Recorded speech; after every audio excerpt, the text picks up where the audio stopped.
সনাতনী সজ্জনমণ্ডলী, পিতৃমণ্ডলী, মাতৃমণ্ডলী ও ভক্তপ্রবর শুভ অক্ষয় তৃতীয়া উৎসব উদযাপন উপলক্ষে কলকাতার যাদবপুর শ্রী শ্রী রাম ঠাকুর কবল্লধাম আশ্রম ও শ্রী শ্রী রাম ঠাকুর ভক্ত সংঘের উদ্যোগে শুভ অক্ষয় তৃতীয়া উৎসব দিবসব্যাপী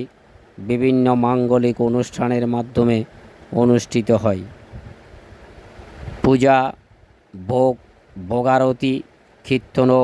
কয়েক হাজার ভক্তপ্রবর্তীর অন্নপ্রসাদ আস্বাদনের মধ্য দিয়েই অনুষ্ঠানের পরিসমাপ্তি ঘটে।